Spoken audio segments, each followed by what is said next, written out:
Bismillahirrahmanirrahim. Assalamualaikum warahmatullahi wabarakatuh. Alhamdulillahi rabbil alamin. Hamdan katsiran tayyiban mubarakan fihi kama yuhibbu rabbuna wa yardah. Wa ashhadu an la ilaha illallah wahdahu la syarika lah. Lahul mulku wa lahul hamdu wa huwa ala kulli syai'in qadir. Wa ashhadu anna Muhammadan 'abduhu wa rasuluh. Sallallahu alaihi wa ala alihi wa ashabihi wa man tabi'ahum bi ihsanin ila yaumiddin. Allahumma anfa'na bima 'allamtana wa 'allimna ma yanfa'una warzuqna 'uluman tanfa'una wa zidna ilman ya rabbal alamin. Bapak-bapak jamaah salat subuh yang dirahmati Allah, alhamdulillah kita selalu bersyukur kepada Allah Subhanahu wa taala atas segala nikmat yang telah Allah berikan kepada kita, sehingga pada pagi ini kita masih dapat berkumpul kembali untuk mendengarkan hadis-hadis Nabi sallallahu alaihi wasallam dibacakan kepada kita. Pada bulan yang lalu kita sudah membaca hadis tentang apa Pak?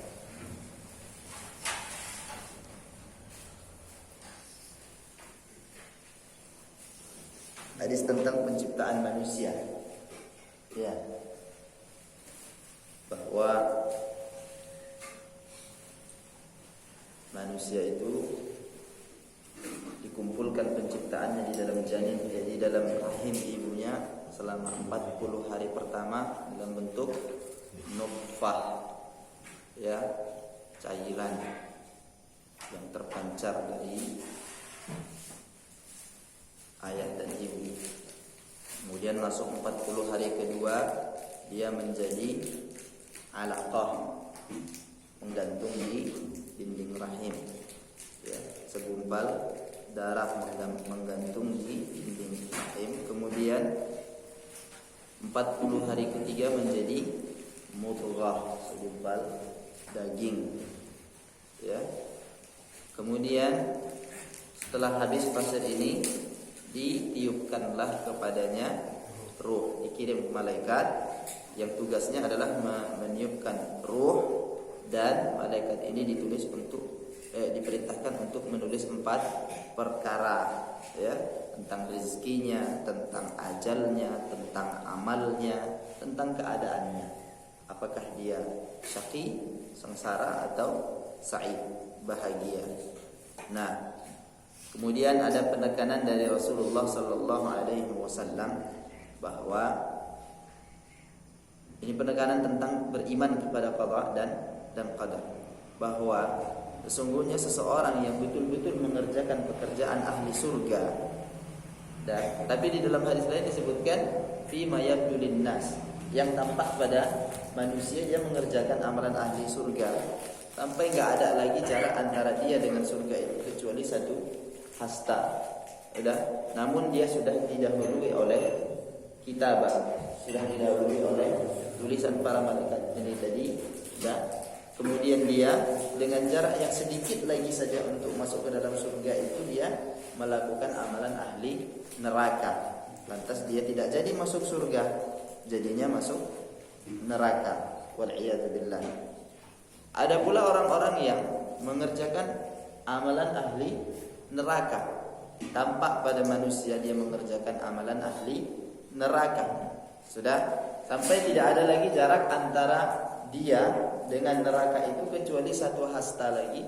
Kemudian dia mengerjakan amalan ahli surga sehingga dia tidak jadi masuk ke dalam neraka, tapi malah masuk ke dalam surga. Nah, artinya kita di sini tidak boleh menghukumi seseorang yang tampak di hadapan mata kita sebagai ahli surga ataupun ahli neraka, kecuali orang-orang yang sudah dikabarkan oleh Allah dan Rasulnya bahwa dia adalah ahli surga atau ahli neraka. Adapun yang selain mereka, kita tidak boleh mengatakan wah ini ahli surga ini, tidak boleh, karena kita tidak tahu. Dalilnya ini hadis Nabi sallallahu alaihi wasallam. Makanya menyikapi kematian beberapa orang yang terjadi belakangan ini, kita hanya bisa mengatakan seperti yang diperintahkan Rasulullah Sallallahu Alaihi Wasallam, agar kita memohonkan ampun untuk mereka, ya, agar mereka diterima Allah amal ibadahnya. Tapi ada pun mengatakan dia ini adalah penduduk surga, dia ini adalah ahli neraka, tidak boleh, ya. Kecuali orang-orang yang kita tahu mati dalam keadaan kafir, yaitu sudah jelas ahli neraka. Mati dalam keadaan kafir, yaitu sudah jelas ahli neraka. Iya kan?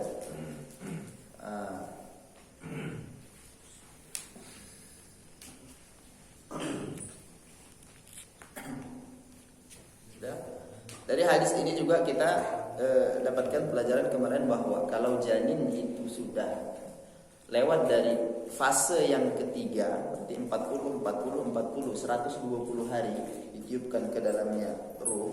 120 hari berarti 4 bulan, Pak, ya. Masuk bulan yang kelima. Kalau dia janin itu gugur di bulan yang kelima, maka dia diperlakukan seperti layaknya manusia. Seperti itu, karena sudah tampak bentuknya. Tapi kalau sebelum itu maka tidak, ya. Pagi ini kita akan membaca hadis yang kelima. Bismillah. An ummil mu'minina ummi Abdillah Aisyah qalat qala Rasulullah sallallahu alaihi wasallam man ahdatha fi amrina hadza ma laysa minhu fahuwa raddun. Rawahu al-Bukhari wa Muslim. Wa fi riwayatin li Muslimin man 'amila 'amalan laysa 'alaihi amruna fahuwa raddun. Ya. Dari Ummul Mukminin, ibunya kaum mukminin. Siapa dia? Aisyah radhiyallahu anha. Jadi semua istri Nabi Sallallahu Alaihi Wasallam adalah ibunya kaum mukminin. Ibunya kaum mukminin. Dalam bab pernikahan juga mereka tidak boleh dinikahi setelah wafatnya Rasulullah Sallallahu Alaihi Wasallam. Sebagaimana kita tidak boleh menikahi ibu kita sendiri yang memiliki nasab dengan kita. Dan ini adalah satu larangan yang tidak pernah dilanggar oleh kaum mukminin. Tidak pernah dilanggar oleh kaum mukminin. Ada larangannya dan tidak pernah satupun kaum mukminin melanggarnya. Ya. Kemudian Aisyah radhiyallahu anha ini juga merupakan salah satu sosok yang paling dicintai oleh Nabi Sallallahu Alaihi Wasallam. Rasulullah ditanya tentang, ya Rasulullah, siapakah orang yang paling kau cintai? Beliau mengatakan Abu Bakar. Kalau dari kalangan perempuan, Rasulullah mengatakan, ya Rasulullah, siapakah orang yang paling kau cintai? Aisyah. Rasulullah menjawab, Aisyah.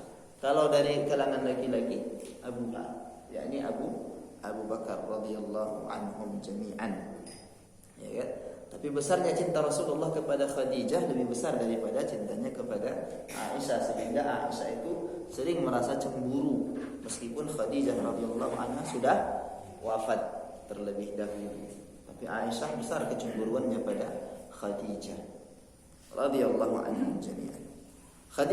Aisyah mengatakan, qala Rasulullah sallallahu alaihi wasallam, Rasulullah sallallahu alaihi wasallam bersabda, man ahdatha fi amrina hadza ma laysa minhu fahuwa raddun. Ya. Man ini adalah kata syarat. Siapa saja. Ahdatsa itu membuat sesuatu yang baru. Ya. Membuat sesuatu yang baru yang belum pernah dijumpai di dalam agama dan syariat kita, dan kemudian dimasukkan ke dalam agama ini, ya. Ma laisa minhu, yang tidak bagian daripada agama itu, fahuwa raddun, maka dia tertolak. Ya, kalau di dalam riwayat Muslim, man amila amalan laisa alaihi amruna, ya, barang siapa mengerjakan suatu amalan laisa alaihi amruna, tidak ada dalil pada amalan itu di dalam syariat ini, tidak ada dalil yang sahih dan pendalilan yang sahih juga atas perbuatan yang dilakukan itu, maka dia raddun, maka dia tertolak. Saya kasih tahu kaidah Ahlus Sunnah wal Jamaah di dalam membangun amal perbuatan dan keyakinan mereka selalu menjadikan dua pondasi yang besar. Yang pertama, adanya dalil yang sahih dan pendalilan, cara beristidlal, cara memahami dalil dengan cara yang sahih pula. Itu harus diperhatikan, Pak. Kalau tidak, konsekuensinya amal akan tertolak, keyakinan akan menjadi batal. Bisa dipahami. Sebab sebahagian orang pada zaman sekarang ini ada yang mengatakan tak usah diingkari apa yang berlaku di masyarakat.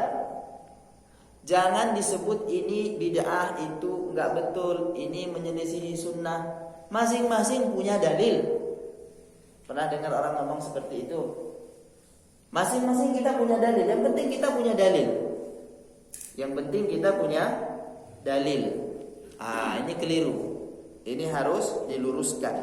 Kalau anggar-anggar punya dalil, sembarang punya dalil, maka iblis pun punya dalil. Ya, kita mau menutup mata begitu. Yang penting punya dalil, udah biarkan saja orang. Kenapa kita memecah belah umat?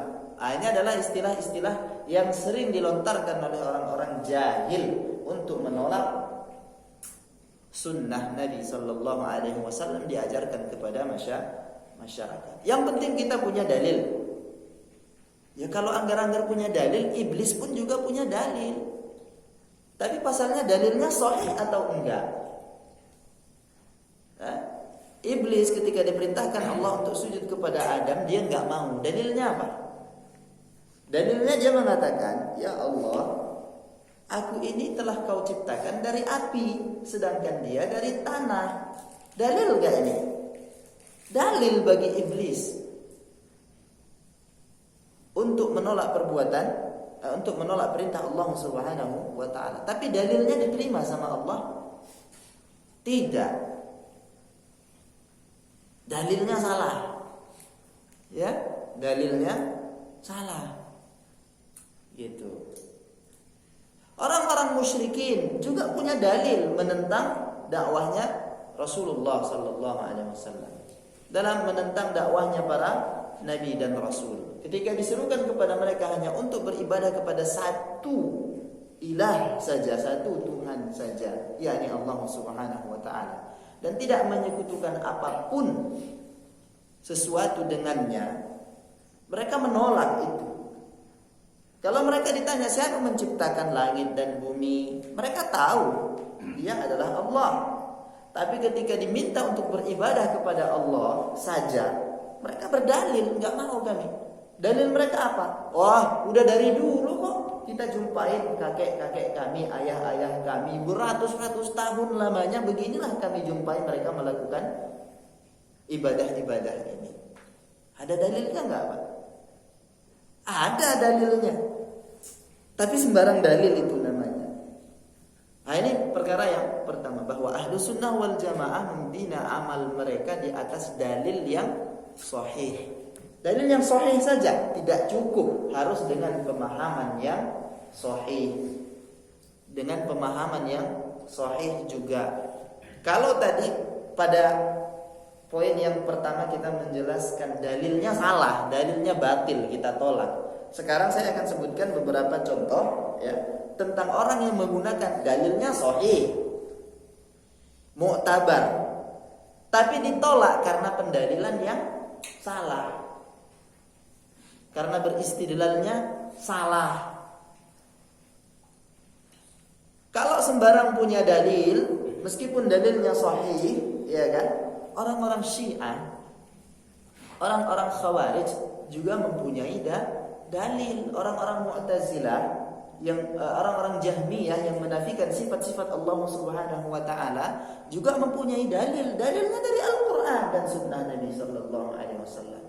Kadang-kadang dari hadis yang sahih. Orang-orang yang menentang adanya mengingkari adanya azab kubur, mereka juga punya dalil dari Al-Qur'an, dari sunnah Nabi sallallahu alaihi wasallam. Tapi pasalnya cara mereka berdalil betul atau tidak? Bagaimana kita mengukur cara berdalil itu betul atau tidak? Lihat bagaimana sahabat Nabi sallallahu alaihi wasallam mengamalkan dalil-dalil itu. Jadi nggak betul orang yang mengatakan yang penting kita punya dalil, udah nggak usah memecah belah. Hati-hati dengan ini, namanya syubhat. Ini mengecoh. Hati-hati dengan ucapan seperti itu. Kita dituntut untuk mempelajari agama kita ini dengan mengetahui dalil-dalil yang ada. Kita pelajari dalil-dalil itu sehingga kita bisa mengamalkan agama ini betul-betul sesuai dengan yang dikehendaki oleh Allah Subhanahu wa taala dan sesuai dengan perintahnya Nabi sallallahu alaihi wasallam. Pada poin yang kedua ini, contohnya misalnya orang-orang Khawarij, mereka menolak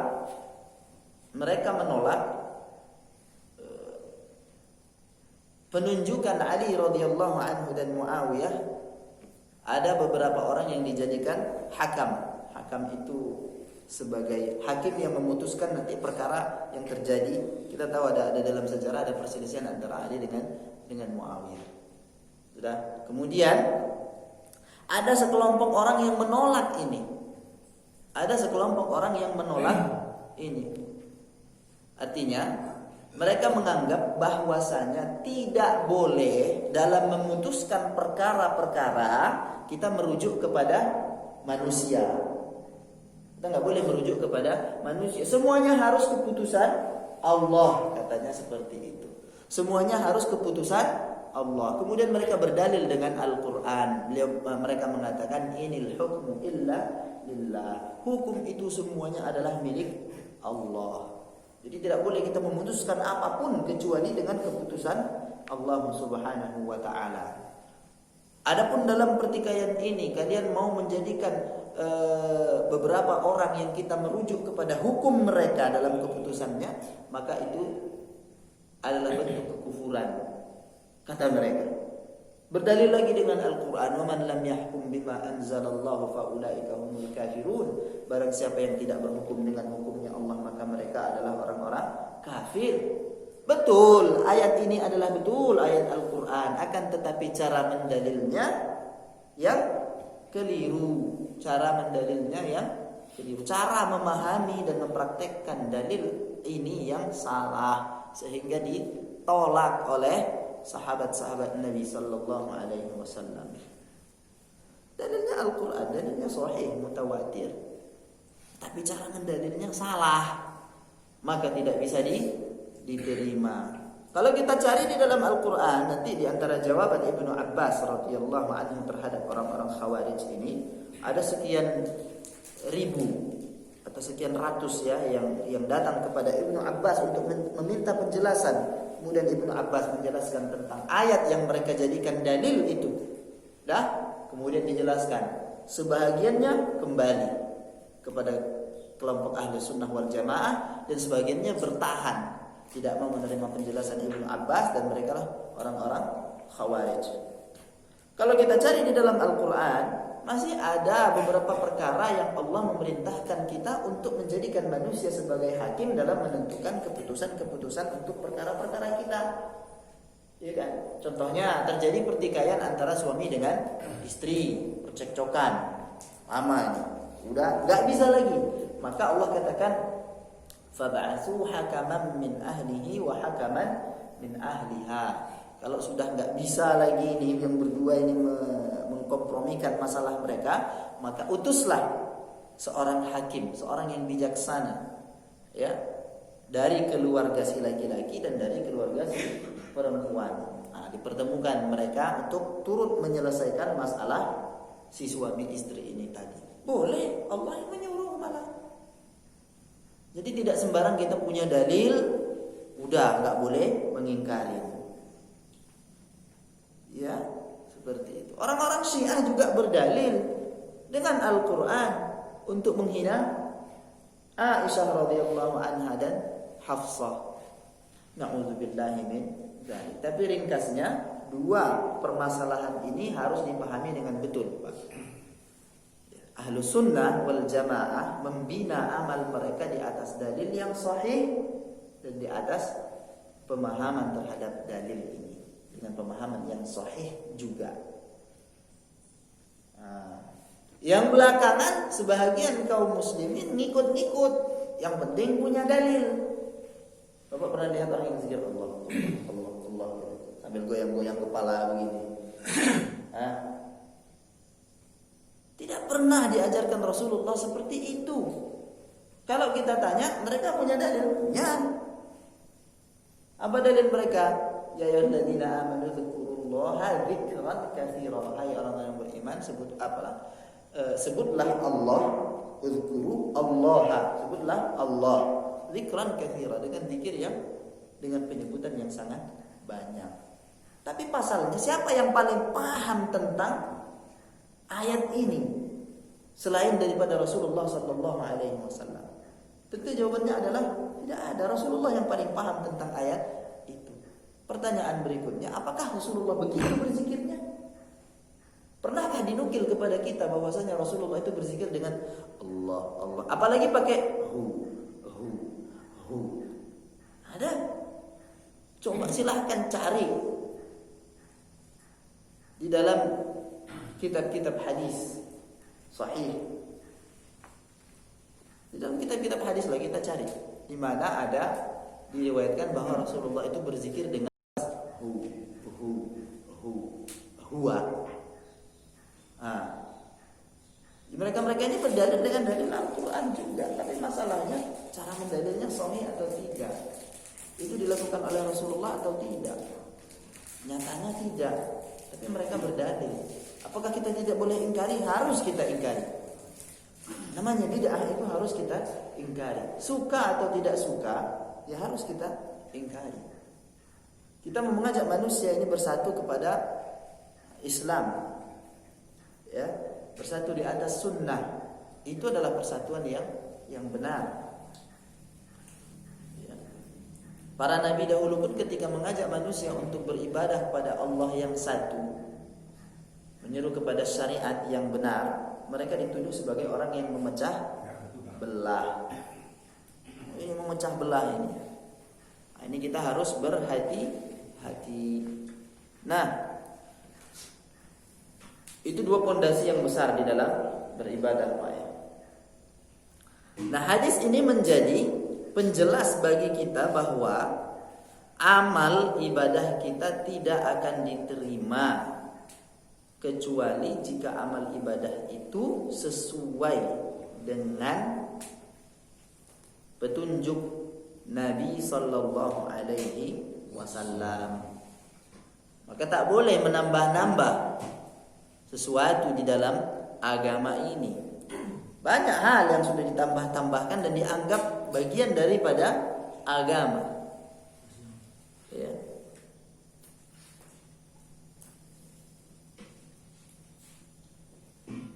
Baik sesuatu itu tidak mempunyai asal sama sekali, tidak mempunyai asal sama sekali, tidak pernah disebut di dalam syariat, atau penambahannya itu bisa dalam bentuk dan sesuatu yang pernah ada tapi dihapuskan, sudah dimansuh, sudah dihapuskan, dikerjakan lagi balik sekarang.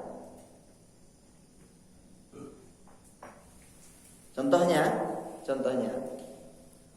kita semua tahu bahwa Rasulullah sallallahu alaihi wasallam itu sebelum diangkat menjadi nabi di usianya yang ke-40, beliau kan tidak menyembah berhala seperti masyarakatnya bangsa Quraisy. Tapi mereka Nabi sallallahu alaihi wasallam mempunyai waktu-waktu khusus untuk pergi ke gua Hira, menyendiri, merenung, bertahanus, beribadah di sana menyendiri. Sudah. Setelah beliau diutus sebagai nabi dan rasul, tak dilakukan lagi itu. Sudah. Datang yang kedua kali kalau enggak salah setelah turun wahyu yang pertama, ya kan? Rasulullah terus berdakwah. Sudah. Kemudian tak lama setelah itu Rasulullah diajari salat oleh Jibril alaihi salam. Habis itu tak pernah lagi dilakukan oleh Rasulullah sallallahu alaihi wasallam. Nah, zaman sekarang sebagian manusia, sebagian kelompok memilih cara beribadah yang itu menyendiri di dalam sebuah kamar atau di dalam sebuah ruangan. Ke masjid tidak pernah. Ini kan terbalik namanya. Ke masjid tidak, bahkan sholat Jumat tidak. Ya. Masuk dia ke dalam ruangan katanya dia sudah ke Mekah. Hati-hati yang ini. Ini hati-hati. Terbalik. Cara beribadahnya, cara beramalnya menjadi terbalik. Yang mansukh, yang sudah dihapus, yang sudah tidak boleh dilakukan, malah dilakukan. Yang diperintahkan untuk dikerjakan, malah tidak dikerjakan. Jadi hati-hati. Capek, letih kita beribadah, hidup selama berpuluh-puluh tahun lamanya, tapi amal itu ditolak. Gara-gara apa? Gara-gara jahil. Ya, gara-gara tersesat. Na'udzubillahi min dzalik. Ya. Di dalam hadis yang pertama kita tahu bahwa Rasulullah mengatakan innamal a'malu binniyat. Sesungguhnya semua amal perbuatan itu sah atau tidak sahnya, diterima atau ditolaknya bergantung kepada niat. Dah, itu berkaitan dengan urusan dalam, urusan hati. Sedangkan yang ini, hadis ini berkaitan dengan urusan luarnya, tata caranya. Sudah? Maka hadis ini, dua hadis ini, hadis yang pertama dengan hadis yang kelima menjadi landasan bagi ahlus sunnah wal jamaah yang menyatakan bahwa syarat alhamdulillah yahdikumullah waslih balakum, syarat agar ibadah itu diterima Allah, apapun ibadahnya, syaratnya ada dua. Yang pertama adalah ikhlas lillahi ta'ala, dan yang kedua adalah mutaba'ah, mengikut sunnah Nabi sallallahu alaihi wasallam. Semua ibadah, apapun ibadahnya, harus dilakukan dengan ikhlas lillahi ta'ala, harus sesuai dengan petunjuk Nabi sallallahu alaihi wasallam. Kalau pincang salah satunya, ditolak. Kalau pincang salah satunya, maka ibadah itu akan ditolak. Nah, ini harus dipahami betul. Sesuai dengan sunnah Nabi sallallahu alaihi wasallam, tapi hatinya rusak supaya disebut. Tapi dari segi tata cara, rukun dan syaratnya, semuanya sudah sempurna, sudah pas seperti yang diajarkan Nabi sallallahu alaihi wasallam. Tapi kalau perkara hatinya rusak supaya dipuji orang, maka ibadahnya menjadi batal. Batal ibadahnya, bukan hanya enggak diterima, batal ibadahnya. Apa yang mau diterima orang ibadahnya batal? Makanya ria itu bila melekat pada satu ibadah, maka dia akan membatalkan ibadah itu. Kita kan mau sholat ini lillahi ta'ala. Kalau sholat itu kan lillahi ta'ala. Tapi kalau bersama dengan lillahi ta'ala itu ada menyusup niat yang lain supaya disebut orang, batal, langsung batal. Ibadah itu batal. Bila mana kita di awal sholat Allahu Akbar lillahi ta'ala, bersih sebersih-bersihnya lillahi ta'ala. Tapi namanya setan ini kan datang menggoda, membisiki. Di tengah sholat kita mulai lalai, atau mulai muncul niat untuk berbuat riya, sehingga kita bagus-baguskan sholat kita.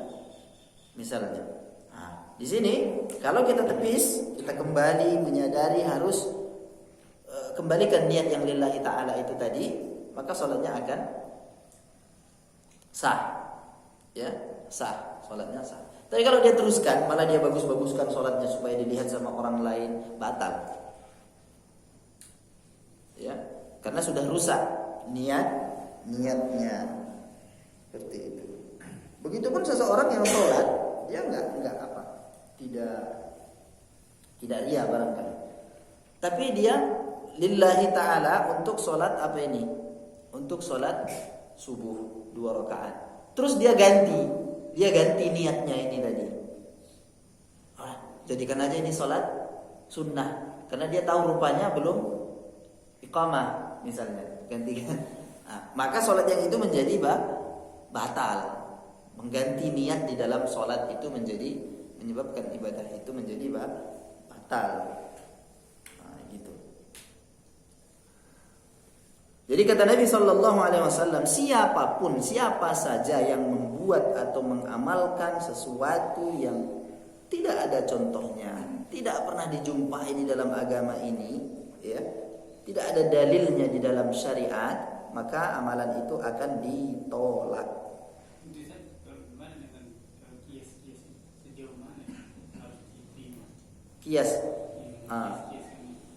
Kias itu menjadi salah satu dalil ya, tapi dalil cabang dia, bukan dalil yang disepakatin secara ijma, ya kan? Kias ada kriteria untuk menggunakan kias. Kita mengkiaskan sesuatu perkara dengan perkara yang sudah pernah terjadi, ada dengan landasannya dalil juga nanti itu. Dan ada satu perkara yang harus mengumpulkan dua keadaan ini tadi, sehingga hukum yang ada pada yang ini tadi bisa kita lekatkan pada yang ini. Seberapa jauh kita boleh menggunakan kias itu? Ya sejauh ada illahnya dan syaratnya sangat kuat. Jadi nggak semua orang berbicara tentang kias seperti itu. Boleh mu'tabar, kias itu adalah menjadi dalil yang mu'tabar, tapi itu kalangan mujtahidin yang menggunakannya seperti itu. Enggak sembarangan kita menggunakan kias. Kalau orang-orang sembarangan menggunakan kias, akhirnya dia akan terjerumus ke dalam bid'ah juga.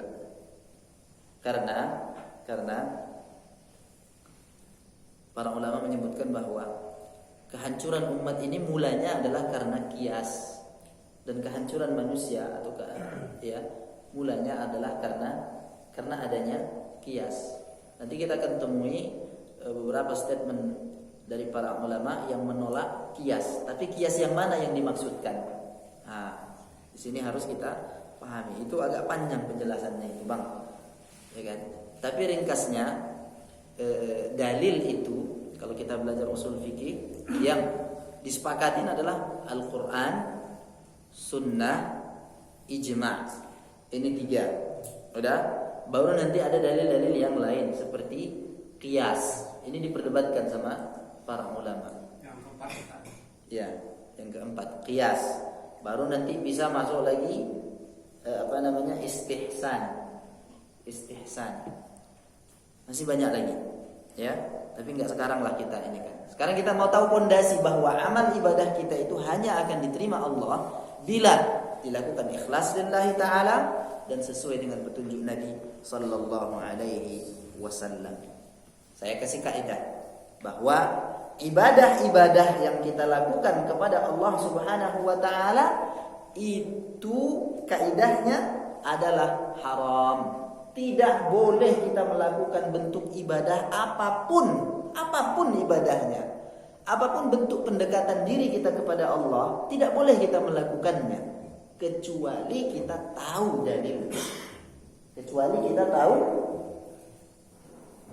dalilnya. Apapun ibadah yang ingin kita lakukan, tidak boleh kita melakukannya kecuali kita tahu dalilnya, kecuali kita tahu perintahnya datang dari Allah dan Rasulnya. Paham itu, Pak? Apapun, berdoa, ya, dalam bab berdoa, ya kita juga nggak boleh sembarangan berdoa itu, iya kan? Perintah doa itu datang mutlak. Wa qala rabbukum ud'uni astajib lakum. Dan Rabbmu telah mengatakan ud'uni, berdoalah kamu sekalian kepada astajib lakum, niscaya aku akan beri.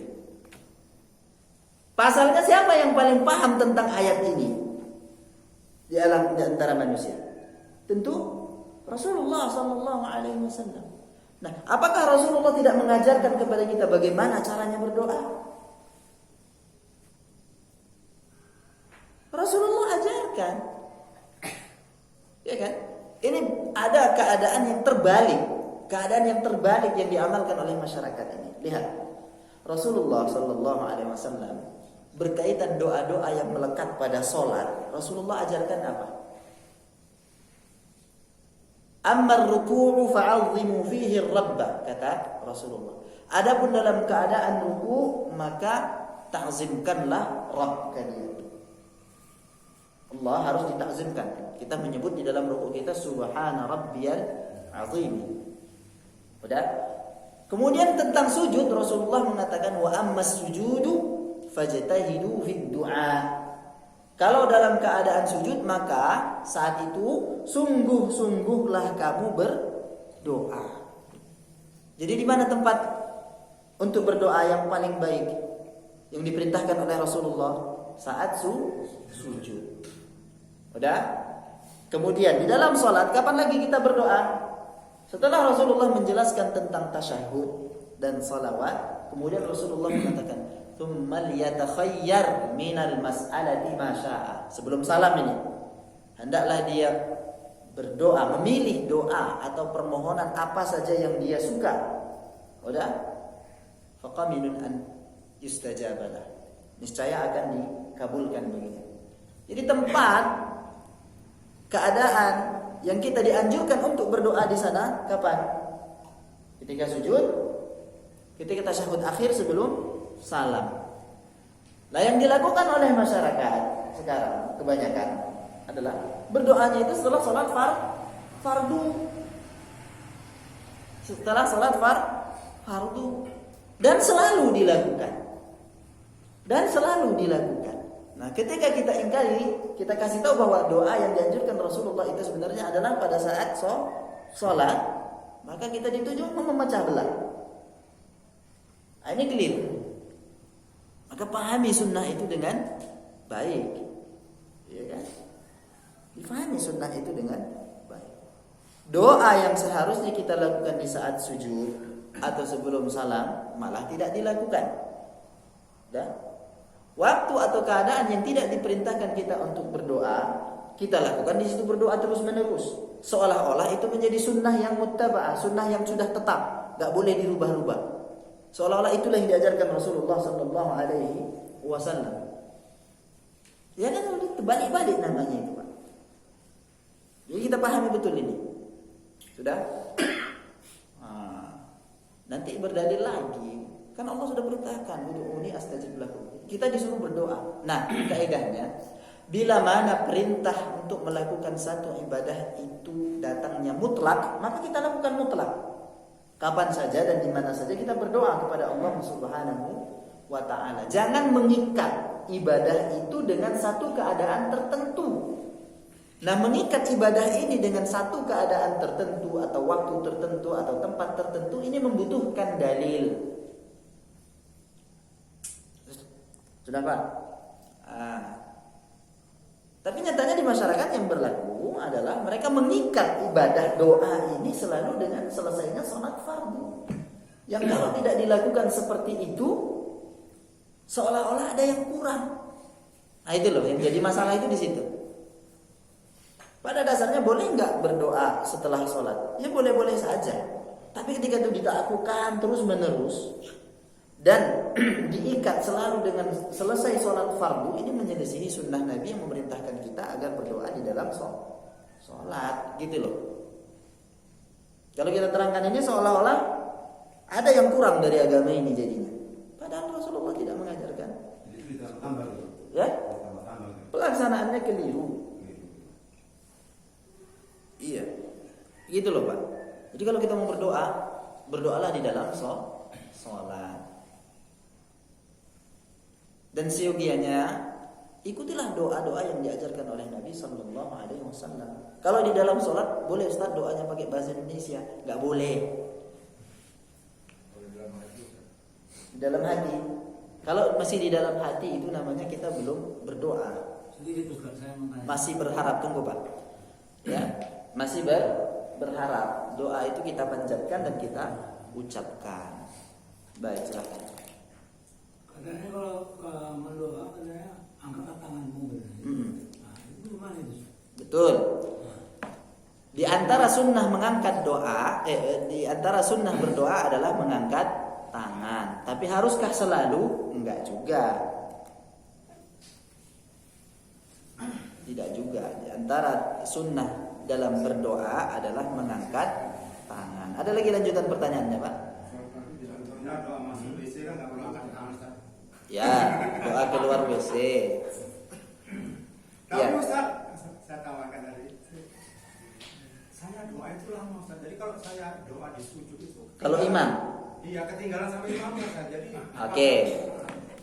Bila kita posisinya sebagai makmum, sedangkan imam agak cepat, udah dalam posisi sujud itu, maka yang wajib bagi makmum adalah mengikuti imam. Tidak boleh makmum berlama-lama di dalam sujudnya sementara imam sudah tasyahud. Ini kalau posisinya kita sebagai makmum. Udah? Nggak boleh Pak lama-lama sujud gitu kan, kita berdoa. Oh, ini kan sunnah Nabi. Iya, sunnah. Kalau saya imam, saya berdoa itu takut saya kelamaan kasihnya yang belakang. Ya makanya belum selesai saya ngomong, dengar dulu. Nah, kalau kita sebagai imam, udah berdoalah sekedarnya saja, jangan terlalu lama karena Rasulullah menganjurkan kepada kita agar takhfif kalau kita menjadi imam. Diringankan sholat itu supaya tidak memberatkan makmum. Seperti itu. Berdoalah doa-doa yang paling utama. Ya kan? Kalau sebelum salam kita ucapkanlah doa minimal Allahumma inni a'udzubika min adzabi jahannam wa min adzabil qabri wa min fitnatil mahya wal mamat wa min syarri fitnatil masiihid dajjal. Minimal itu. Ya kan? Kalau di dalam sujud minimal kita katakan Allahumma ighfirli. Kan seperti itu. Begitu. Jangan terlalu lama. Tapi di dalam satu kondisi kadang-kadang imam itu berlama-lama, wahai makmum, gunakan masa itu untuk berdoa juga. Jadi kalau nggak cukup dilanjutkan setelah jam maghrib setelah Iya. Nah, begitu. Kalau posisinya kita sebagai makmum, apa yang dilakukan imam harus kita ikuti. Jadi kalau imamnya cepat Pak, kita berjemaah terus ya doa kita kurang Pak. Ya, lakukan doa itu saat sholat sunnah. Ketika kita sholat sunnah, banyak-banyaklah berdoa. Kalau itu berarti kaidah doa nggak, salah satu kaidah doa nggak perlu dipakai Ustaz ya? Maksudnya gimana? Kalau berdoa kan harus baca selawat dulu. Jadi kalau di sujud nggak perlu lagi Ustaz ya? Enggak lah. Jadi kaidah doa. Enggak, di dalam berdoa itu enggak harus. Itu adalah adab di dalam berdoa. Di antara adab dalam berdoa itu adalah kita menunjukkan, mengakui diri kita ini. Mengakui diri kita, lemahnya diri kita, bahwa pendosanya kita. Seperti itu. Itu di antara adab berdoa. Selain memuji-muji Allah Subhanahu wa taala, mengucapkan salawat kepada Nabi sallallahu alaihi wasallam, baru kita sampaikan hajat kita kepada Allah. Itu di dalam adab di dalam berdoa. Tapi kalau di dalam sholat sudah kita akui semuanya ketika kita ucapkan Allahu Akbar, kita sudah menyerah diri kepada Allah Subhanahu wa taala di dalam salat itu. Dari awal kita sudah mengatakan Allahumma ba'id baini, atau kita katakan Allahu Akbar kabira, atau kita katakan subhanakallahumma. Sudah di sana semua kita ucapkan. Ya kan? Iyyaka na'budu wa iyyaka nasta'in. Jadi pengakuan kita atas penghambaan kita kepada Allah Subhanahu wa taala itu dari awal sudah kita ucapkan. Nah, saat sujud itu kita mohon kepada Allah langsung. Ya. Ketika duduk tasyahud akhir sebelum salam kita juga memohon kepada Allah Subhanahu wa taala. Jadi begitu. Jadi semua amal Pak, kita timbang-timbang ini sekarang. Sesuai enggak dengan sunnah Nabi sallallahu alaihi wasallam? Kalau tidak sesuai ya berhenti dulu, pelajari dulu. Supaya kita tahu bahwa dia ini sesuai dengan sunnah Nabi sallallahu alaihi wasallam. Kan begitu. Gimana dengan kan kita harus menghinakan diri ada terus dia mengagungkan Allah. Tapi kalau dia ada yang mengagungkan kayak Abdul Qadir Jalaini kan ada yang dalam Al-Quran. Ya, Atau guru-gurunya. ya. Itu yang namanya syirik. Itu yang namanya syirik. Sebenarnya